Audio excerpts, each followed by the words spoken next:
Pop a wheelie, Anna. I'm doing it. Can you hear? I'm popping a wheelie. There's a path in the Great Smoky Mountains National Park that's closed to cars every Wednesday of the warmer months. And today, the last Wednesday in May, my producer Alan and I are riding some bikes into the park. This is idyllic. Like when I imagine a country escape, it is this moment. Even when things get a little bit more wild than I'm used to. There's a bear right down near this white truck, too. Really? Yeah. American black bear, real one. You'll ride right by him quickly. All right. You ready to roll? We make it down to a gravel path that cuts between two open pastures where horses are grazing. And waiting for us is some real danger. So, Lisa. Yes, sir. Are you going to do it? Let's do it. Yo-Yo Ma is leaning against a park ranger's bike with his cello, backdropped by buttercups, blue skies, and green mountains. So I came here last year, and it was so beautiful that we thought we'd come back again.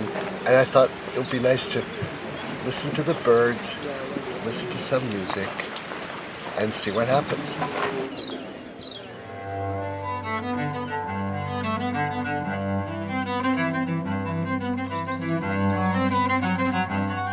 Only the park rangers knew that Yo-Yo was going to be here on this day at this time because Yo-Yo wanted to play for the folks who always come here, who were going to be here anyway. And that's what he did. We were eating lunch and stuff like that, and is that Yo-Yo Ma? Is that Yo-Yo Ma? We were going to go on a hike, the girls were. Then we said, that's Yo-Yo Ma. I think there's so many layers of history of people and land and place, and this adds another layer and another chapter to that story. Makes it more rich. The Great Smoky Mountains are great. They're breathtaking, rolling across hundreds of thousands of acres from North Carolina into Tennessee. This area is one of the most biologically diverse places in the United States. And the human histories here are just as complex. Each history is part of the truth. And it's not like your truth is better than mine. It's like we have to live with each other's truths. And if we put them side by side together, we will find truth. And we can do that in music because that's what we do in music. We could put everybody on the same stage to say, tell your truth. I'm Ana Gonzalez, and this is Our Common Nature, a musical journey with Yo-Yo Ma through this complicated country to help us all find that connection to nature that so many of us are missing. We climb mountains, play music, drive dirt roads, recite poetry, traverse rivers and oceans in our own brains, all to figure out how to better live on our planet together. And in this episode, we'll hear two stories from two different parts of the Smoky Mountains. Stories of individuals reconnecting themselves to the land and their families after generations of separation. I come from a really big family. How big are we talking? Golly, my great-grandma probably had at least 100 great-grandchildren. Whoa. Like tons. This is Lavita Hill. She grew up in the small town of Cherokee, North Carolina. And like the name suggests, Cherokee is home to the Cherokee people. The Eastern Band of Cherokee Indians owns this town within the Great Smoky Mountains.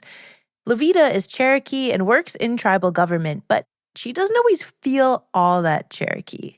I almost feel like because I'm Native American, I should just be able to speak the language. It should just be so easy. But I also believe when I go fishing, the fish should just jump out to me because they feel my connection with the land or something. But that's never the case. I'm a terrible fisherman. I really want that to be true. It's like Lavita goes out. It's like everyone wants Lavita on their boat because the fish just jump in. Just jump in. Yeah. But no, so that's not the case. Lavita was raised by her grandmother as part of this huge Cherokee family. So my grandmother's siblings visited a lot. And whenever they visited our home, that's the only time I heard my grandma speak the language. She's talking about Tsalagi, the Cherokee language. Lavita never learned it. My sisters and I, we would say, Grandma, why don't you teach us how to speak? And that's whenever we learned that. It was to protect us rather than to just keep something from us. Because Lavita's grandmother went to an Indian boarding school where she learned to keep her language hidden. She would have loved for us to learn. But I also feel strongly that what she did for us, for me and my sisters after our mom died, was to protect us and keep us safe at all cost. And for us, the cost was the language. You maybe know about Indian boarding schools. They've been in the news a lot recently. Native kids from all over the United States and Canada were taken from their homes and placed into schools that would require them to wear non-native clothes and speak, read, and write in English only. Mary Crowe, a Cherokee elder, remembers them. But we had a boarding school here in Cherokee. Mary and Lavita's family go way back. I've known Lavita since she was born. Call her Muffin. All her and her sisters remind me of their mother. Beautiful, strong, lovely. Mary didn't go to a boarding school, but her dad did. My father was sent to the boarding school in Chilocco in Oklahoma. Got taken away from home when he was 10 years old. He ran away. He got sent back. I'm sorry it's bringing up so much No, stuff don't for apologize. You. No, okay. this is healing. Okay, good. This is healing. Okay. Because it's allowing you to see. Yeah. That's what we call generational trauma. The kids who went to boarding schools were punished if they showed any expression of their culture. A 2022 report found hundreds of graves of kids at these schools. Our people never agreed to anything. We were forced to assimilate and acculturate. If not, we would have got annihilated.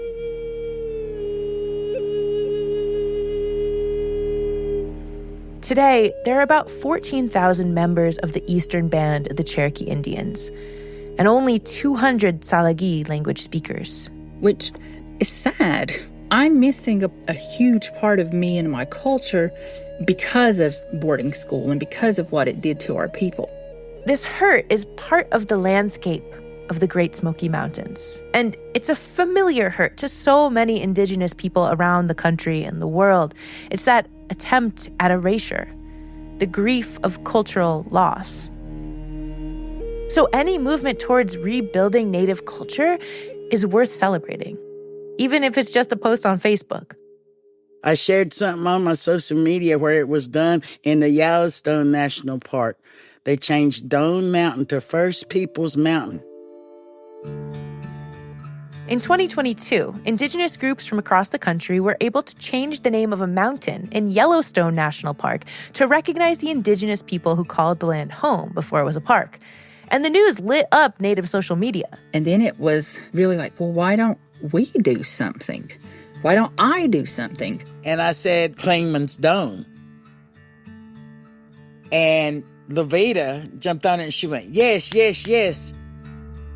Clingman's Dome is the tallest peak in the Smoky Mountains. You can see it from Cherokee. It's been made into a tourist spot. You can drive up there, walk around, take some really nice photos. But this mountaintop is more than just a lookout spot. Why did you think to say Clingman's Dome? Because my dad. Mary's dad was one of the first workers who created its trails. My dad worked with the Park Service as a trailblazer. They'd have to hike these trails. But me and my brothers, we would go with them all the time. And he would always tell me about these trails that our people took. You know, those were our roadways. So we have this English name, Clingman's Dome. And by the way, Clingman was a Confederate brigadier general who really liked mountains. But you can see Clingman's Dome from Cherokee lands. Mary and Lavita might not speak Tsalagi fluently, but they know enough to know that the language reflects the land, and that every word of it emerged out of the Cherokee people's experiences. This mountain has to have had a Cherokee name. Let's go find it out. They asked some language speakers and cross-referenced that with books, and they found a word. Kawohi. Kawohi. And what does Kawohi mean? Kawohi is the mulberry place.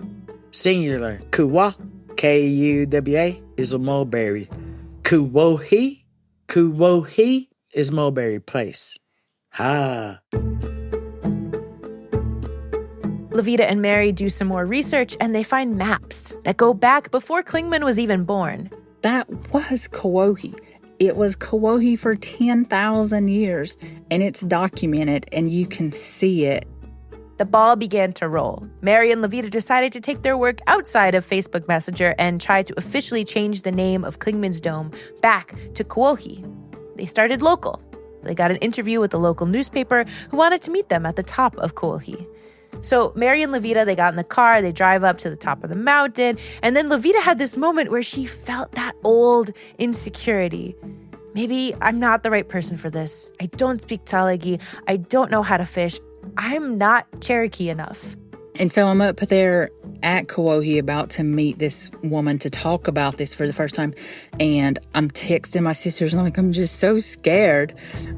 But my little sister, she's just like, no, you cannot be scared because your ancestors are there. They're with you, and we're with you. And this is what you're supposed to do.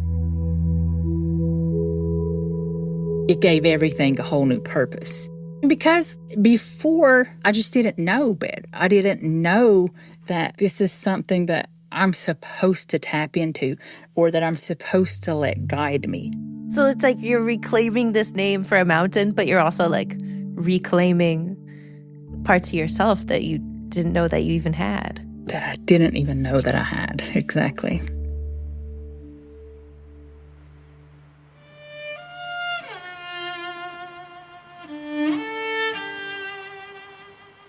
So when I heard that that name change was going to take place, I thought, wow, I want to not only go there, but to sort of see what people think. And that's where the storytelling comes in. And so you went to the top of Kuwohi, and you played there. To just passers-by, Lavita was going to tell stories and how the Cherokee people have always thought of that mountain as a spiritual location where people go to open up a porthole into a wider universe. And then passers-by can experience a little bit of that. Yo-Yo is at the top of Kuwohi at an overlook. Lavita's there too, in traditional Cherokee dress, with the great Smoky Mountains all behind her. For well over 99% of the time, human beings have occupied this place. This mountain has been called Kuwohi, the mulberry place.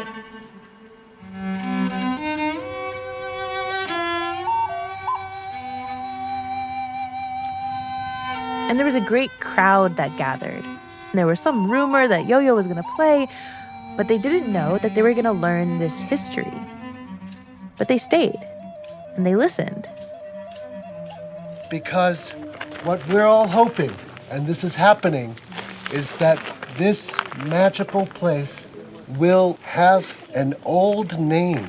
And today we're seeking to have her rightful name restored. Yes.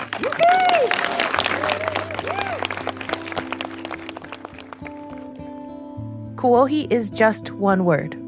It's not a resurrection of an entire language. It doesn't undo any past wrongs, but knowing one word unlocks a door to understanding the Smoky Mountains in a way that Klingman's Dome could never do. When Cherokee people look up from the mother town of Katua, they'll see Kuwohi again, and they'll know her name. They'll know that along her trails, they can find mulberries and a connection to thousands of years of stories. And in September of 2024, the U.S. Board on Geographic Names approved the name change. Klingman's Dome is now Kuwohi once again. None of this is for me. This work is for our brothers and sisters and for our ancestors. They were so intelligent and that they refused to leave. The mountain is always going to be there, right? But, you know, what is that mountain geologically? Right. What is that mountain to a squirrel living on the mountain, right? Yep. Or to birds that fly over. Yeah. So a mountain is all of those things. And I think the more you think about it, then the mountain becomes more and more part of you. And once something becomes part of you, you want to take care of it.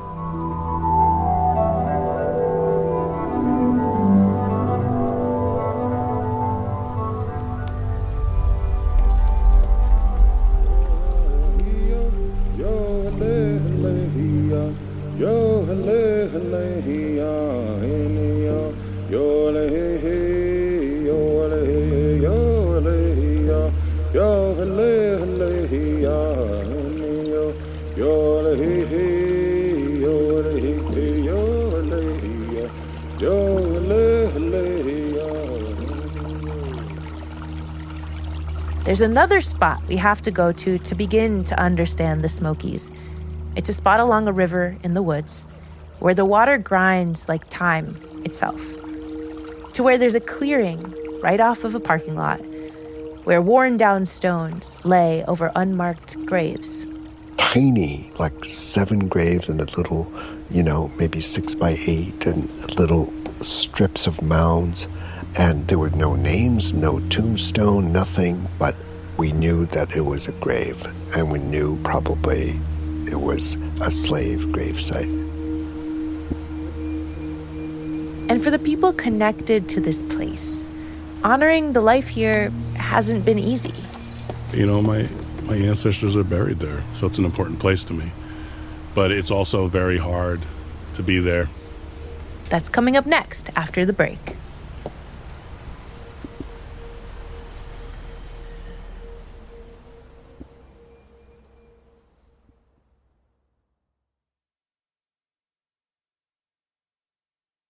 Our Common Nature is back in the Smoky Mountains, where it takes about 45 minutes and more than 6,000 feet of descent to drive from the top of Crowe, the tallest peak, to a mill, Mingus Mill.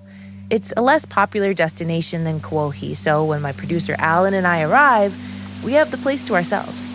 So we're standing next to this old-looking part of a mill. I don't even know what it would be called. It's wood, and it's kind of like a bridge, and it goes into the river. And it's attached to this, I guess what is and was the mill.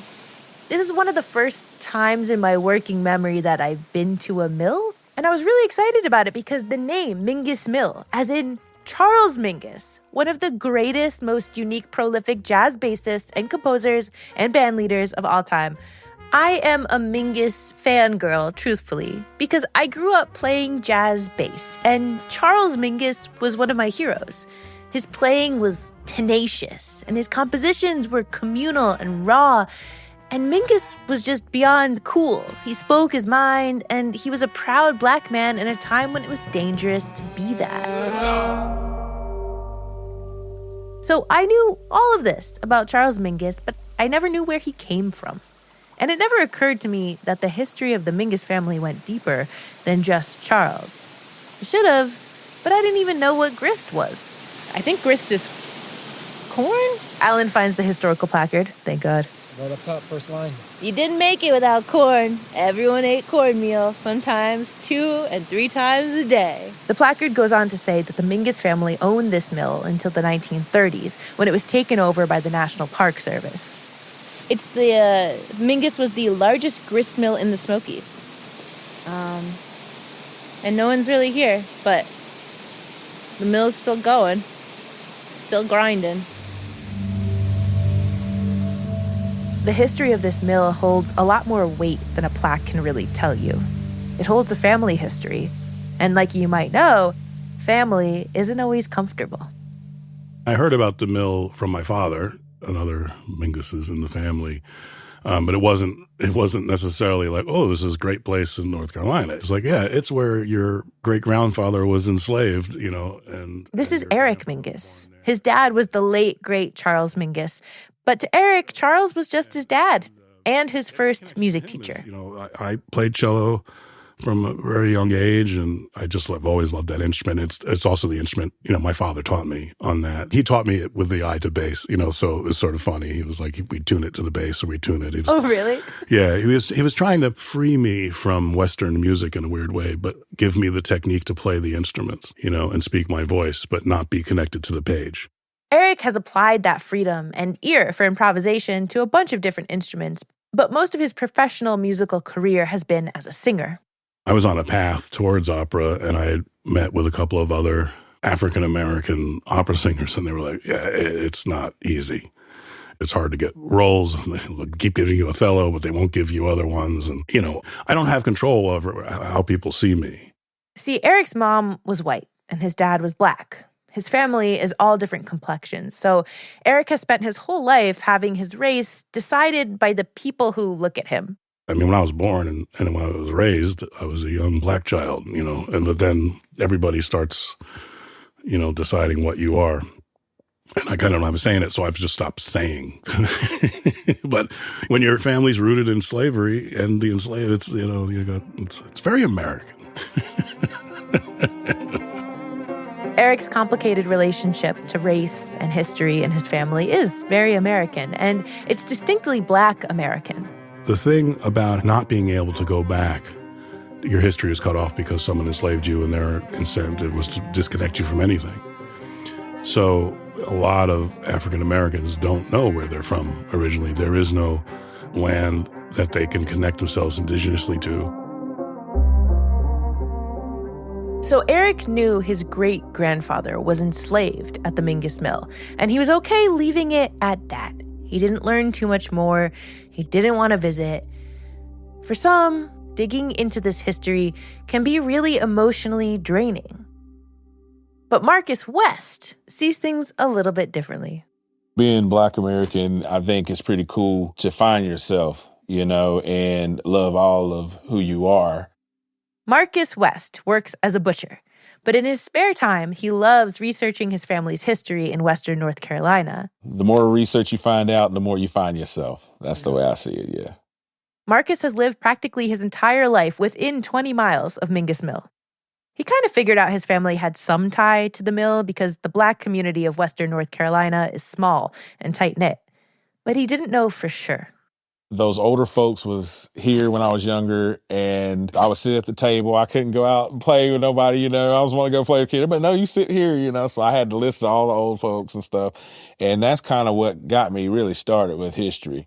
There were a lot of mysteries in Marcus's family tree. He grew up hearing about all of these great uncles he had. Uncle Frank, Uncle John, Uncle Shan, and Uncle Charles. Charles Mingus Sr.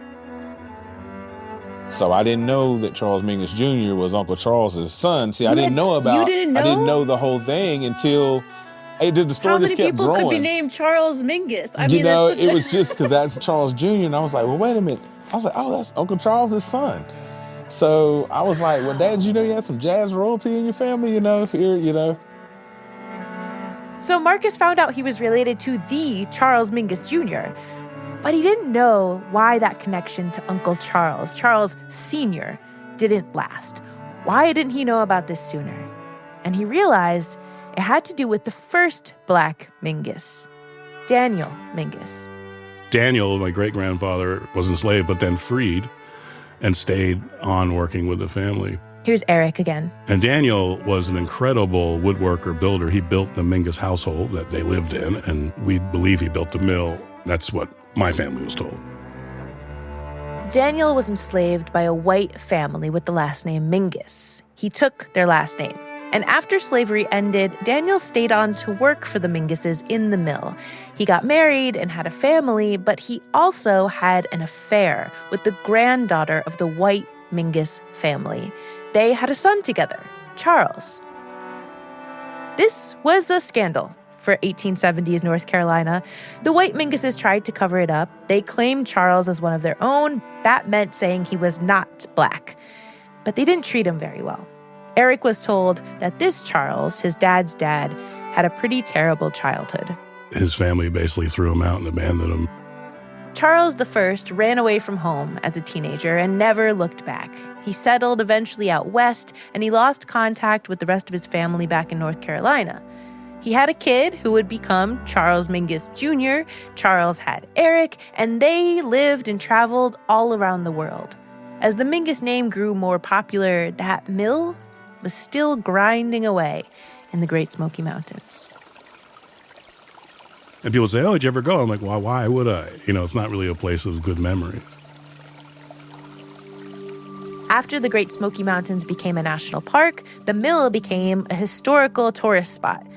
But the only story told there was that of the white Mingus family. And it popped into Eric's life again because he started seeing people tagging him and the Mingus mill on social media. I started seeing a lot of these bass players going to the Mingus mill to be like, hey, Mingus mill, thumbs up. And I was like, well, Mingus is a slave name. So in an odd way, the Mingus mill is honoring the enslavers, not the enslaved. Eric didn't know about his cousin Marcus, and Marcus didn't know about Eric. Eric still had no desire to go to the mill, but then there was a tortoise. Yeah, she's here, Tasha. Eric and his wife adopted a tortoise named Tasha a few years ago. Yeah, we never thought of ever having a desert tortoise as a pet, But then they had to drive across the country to get her home. because apparently you can't fly with a tortoise. And I said to my wife, why don't we just stop? They were in North Carolina. Well, it's a two-story building. It's a pretty tall building for what it is. It's on stilts, and there's this water feed trough that goes to it. It makes this amazing sound, and it's a building that kind of feels alive just because it has a purpose. But it was still sort of daunting, I don't know how to really explain it, but it's kind of going, well, historically, we weren't wanted here, or we were wanted there until we couldn't. We were brought there, and so it was a little strange connection to that land there. My ancestors are buried there, so it's an important place to me. But it's also very hard to be there. Eric and his wife went from the mill up a short, steep path to a clearing in the woods where there were a couple of stones. And underneath it, according to the Park Service, lay bodies of people who were enslaved. This is the Enloe Slave Cemetery. For a while, I would just sit there on my own and just sort of be there, not really talk, just sort of try to have a feeling for the place and listen.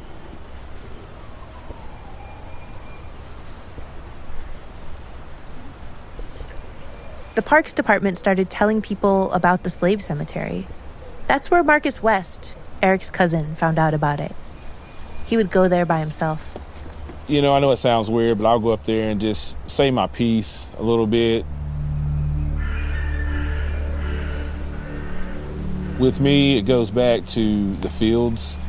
I've always been a kind of spiritual guy with that. I think that's something that my mother kind of brought to me years ago when I would go down to the plantations. And I remember she would watch me, and then she was like, you feel it, don't you? And I didn't know. I was like, well, what do you mean? She said, you feel your heritage. And I was just like, that's it. There's been this myth about slavery wasn't present in Appalachia. This is Cassius Cash. He's the 16th superintendent of the Great Smoky Mountains National Park. Because the mountains landscapes being unsuitable for large-scale plantation farming, if you will, which is how it's usually considered to have enslaved people working. But Cassius, who's also African-American, says that's not true. When we first started this project, we went to local communities to talk about, hey, have you ever heard stories about African-Americans being in the Smokies? We did community meetings, and I thought maybe one or two people would show up at these meetings. The room was packed at each one of these meetings to talk about it. And that's what I want people to remember, is that it's important for you to know, because this country is built off the shoulders of all of us. And the moment that we leave one or two of us out of that story is not letting this country be in her full glory. We go with Cassius to Enloe Slave Cemetery after the break.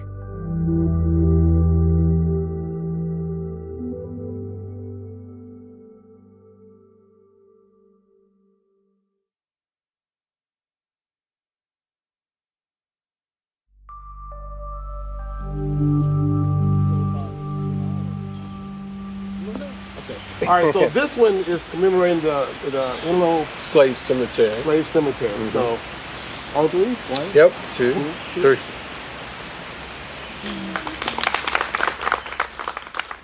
Our Common Nature is back, and we're with Cash's Cash inside Great Smoky Mountains National Park at the Mingus Mill for an unveiling ceremony of 2 plaques or waysides that explain the history of the mill and the Enlow Slave Cemetery across the parking lot. So, thank you for that, and if you want to get started, we can leave. We walk up the hill as a small group, probably around 20 people. So before we start our performance, we're going to let Eric Mingus say a couple of words. Eric? He's caught his breath now, right?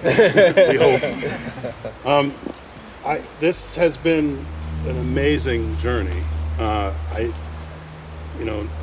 always heard about Mingus Mill in this area. And as Eric speaks, he begins addressing a few people in the crowd directly.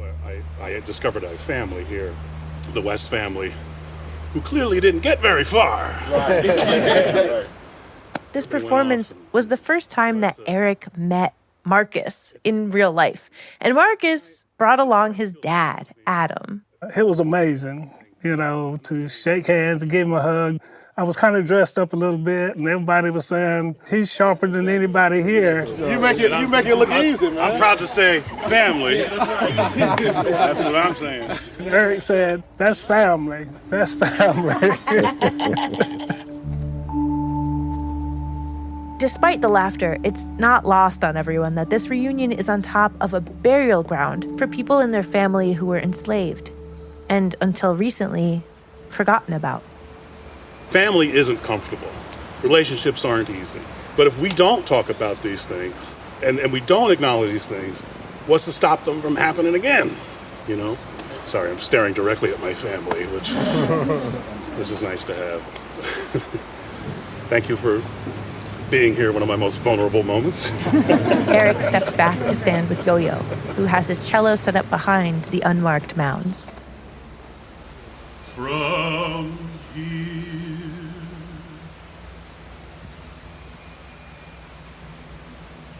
I hear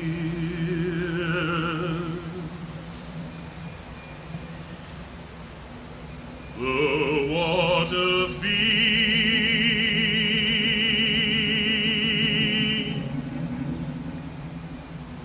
headed toward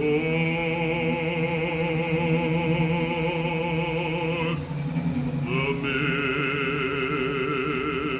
That was a special moment to me because it was the first time truly hearing his voice, and I could still hear his father.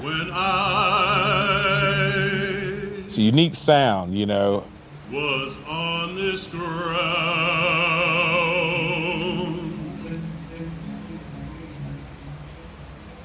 I felt some joy. I get the shivers, I get the goose pimples from hearing. It is a deep personal expression. And through it all, the breeze in the trees. The first time he kind of lets it all out. I am frightened. I'm in shock.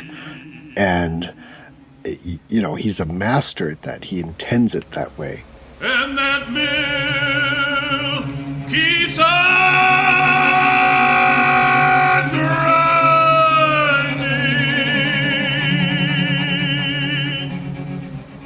like it does my bones.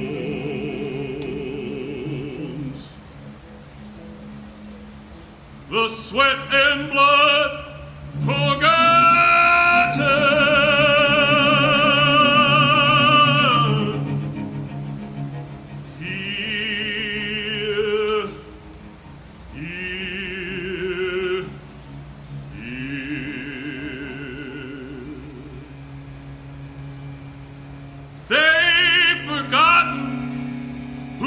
Buried here, each of us left here alone,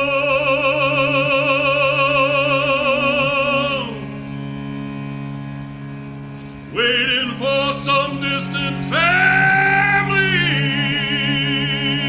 to stroll up here and drop a penny on my stone. I'm going to tell you what I felt when I heard him sing that song. Cash is Cash, the guy who runs the park. I felt a sense of freedom at last. I mean, it was like Eric was saying, I'm free now. I'm centered. I've discovered who I am and how I move through this space.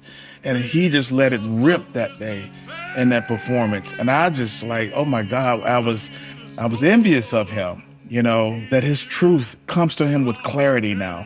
And it was expressed on that day through that performance. And I also hear what you're saying is that's not something that happens a lot, especially for African Americans. No, not at all.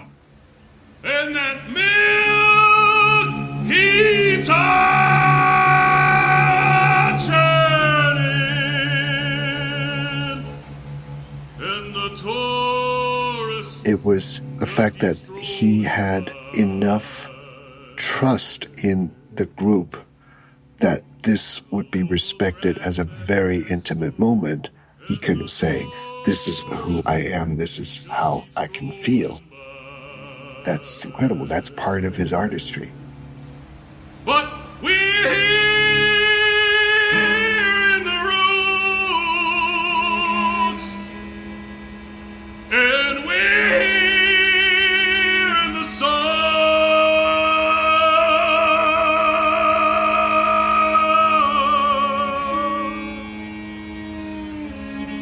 And we pray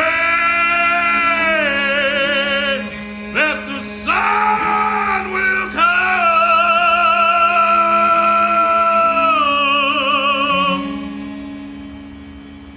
and heal us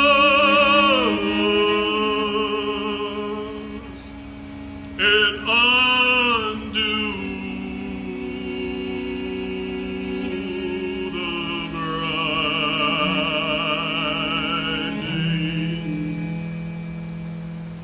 undo the grinding of our bones.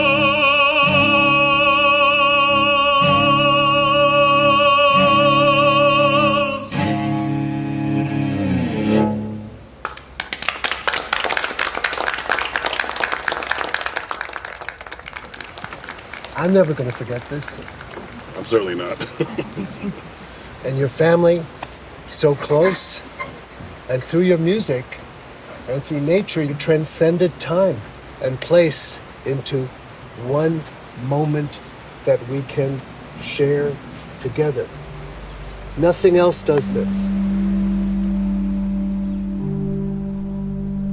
There's a line in Eric's song that struck me really hard. We're here in the roots, and we're here in the soil.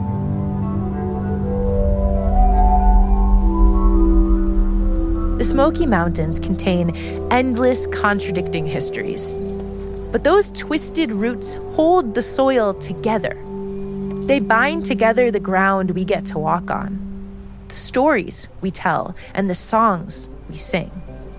By reclaiming that connection to nature, no matter how messy, Eric and Lavita are planting their feet in the history and the future of this country. And so it feels fitting to play one more song from our trip to the Smokies. I shall not be moved. I shall not. A few days after we went to Crowe and Enloe on the North Carolina side of the mountains, Yo-Yo played a concert in Knoxville, Tennessee. To run, I shall not be moved. Let me sing that one more time, because y'all know this, right? You're hearing Rhiannon Giddens and Eric Mingus with a band that's made up of musicians from all over Appalachia. There's like 10 people on stage. Some of them are Yo-Yo's oldest friends, like Chris Thiele and Edgar Meyer. But then you got Jarrett Wildcatt, a Cherokee flautist who's also Mary Crowe's nephew. And everybody is singing I Shall Not Be Moved. Climbing Jacob's ladder, I will not be moved. Climbing Jacob's ladder, I will not be moved. Just like a tree that's been planted by the water, I shall not be moved. There's never going to be a single song or a single story that represents a place. But all of these musicians coming together and singing this song in front of thousands of people, it felt like we did what Yo-Yo said to do. We put everybody on the same stage to say their truths. And listening to the different twang in every voice as it echoed over the crowd, it felt like the truth became bigger. Like the verses of a song, or the mountains in a range. You take one away, and it becomes a different thing. Less strong, and less true.